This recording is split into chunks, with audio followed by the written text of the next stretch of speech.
Good day, everyone. We are the presenters of Group 2. I am Trisha Adamos, and I'll start with some brief information of Spanish colonial architecture, then I will discuss its elements and characteristics. Later on, Diane de Leon will take over to discuss the typical parts of a Spanish colonial houses and will provide example structures. Spanish colonial architecture was developed with the earlier Spanish settlements in the Caribbean and Mexico. Spanish colonial style in the United States was discovered in St. Augustine, Florida, known as the oldest established city in the country, founded in 1565. Board house is an early type of dwelling in Spanish Florida. It has a small one-room cottage constructed of peat-sawn softwood boards with a typical thatched roof. Coquina is a limestone conglomerate containing shells of small mollusks. It was used as a building stone in St. Augustine as early as 1598 and has been used as recently as the 1930s in construction.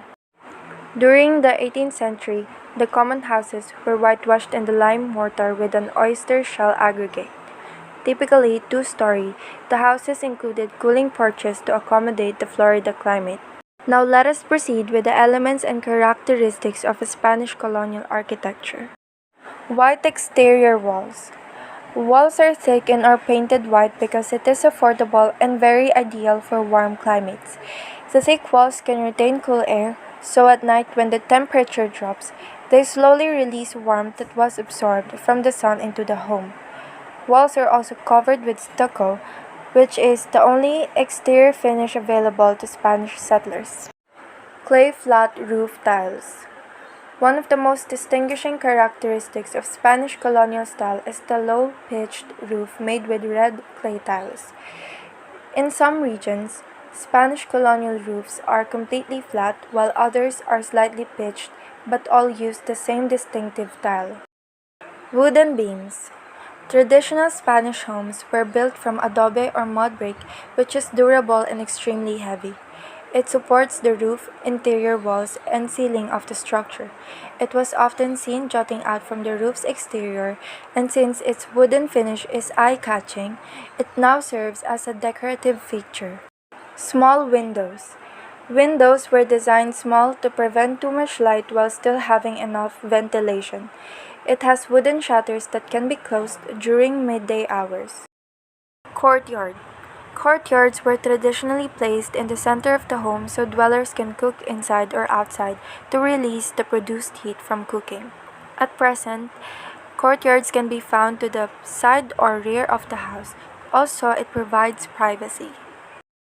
Little decoration. Originally, Spanish colonial homes have uncomplicated or simple decoration. It is only painted white, accented with stucco exterior finish, and complemented with wooden doors. In addition to the elements and characteristic of Spanish colonial architecture, this is the typical parts of a Spanish colonial house. To begin with its facade. So, its facade is generally asymmetrical, meaning kapag hinati mo siya sa center, its left side is not similar to its right side. As we can see here naman in the photo, iba yung nangyayari dito sa left side sa right side. And then, typically, ang Spanish colonial house, meron silang balconies na made with wood or iron. Meron din silang gables and round towers as we can see here at the center.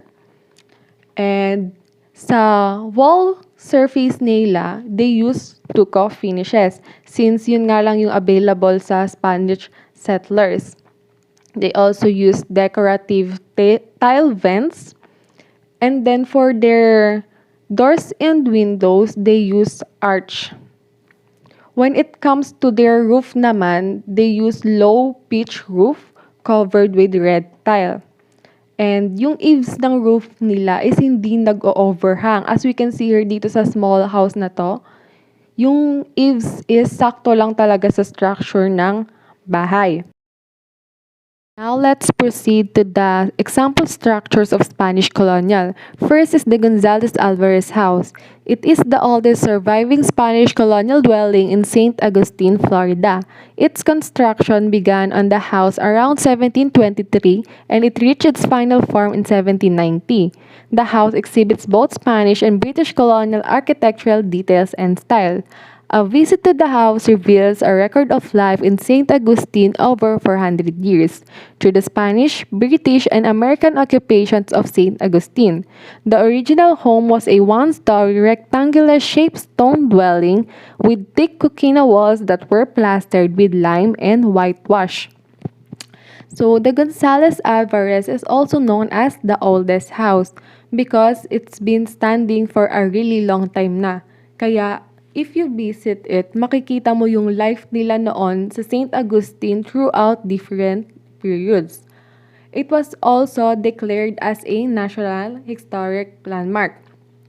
It also stated here that the original home was a one-story rectangular shape with thick coquina walls. So they used coquina walls in St. Augustine back then because it provides protection from heat during the summer and cold during the winter. But as we can see here in the photo, iba na siya sa original house. It's because during 1763, Spain needed to give up Florida to Great Britain. Dahil doon, St. Augustine's settlers needed to leave. Isa na doon yung Gonzales family. Kaya throughout the years, marami nang tumira dito, mostly soldier, and they renovate it. Kaya now, ito na yung itsura ng house. It is a two-story with roof balcony that is situated in the east end, and it also have a roof covered with cypress shake shingles. So ayan yung tawag sa roof na yan. Its interior naman is decorated with Spanish, British, and American style. Today, the home features a rotating exhibits gallery, an ornamental garden, museum store, and a museum. Last is the Mission San Xavier del Bac located at Tucson, Arizona. It is one of the finest examples of Spanish colonial architecture in the U.S. It was founded as a Catholic mission by Father Eusebio Kino in 1692. Construction of the current church began in 1783 and was completed in 1797. The structure is built of clay brick, lime mortar, and stone and has a unique roof design consisting of masonry vaults. As we can see here, that's the roof design consists of masonry bolts. Its structure also consists of adobe bricks and its exterior wall is painted with white stucco. And as we observe here, yung east bell tower niya walang dome. And there are many theories kung bakit ganyan. First theory is nung na-observe daw nila na yung original loan is not enough to finish that, they decided na wag na lang nila tapusin. Because before, under the King of Spain's royal decree, kapag daw hindi natapos yung building, hindi nila kailangan magbayad ng tax. So since nga hindi enough yung loan nila, hindi na lang nila tinapos para hindi sila magkautang.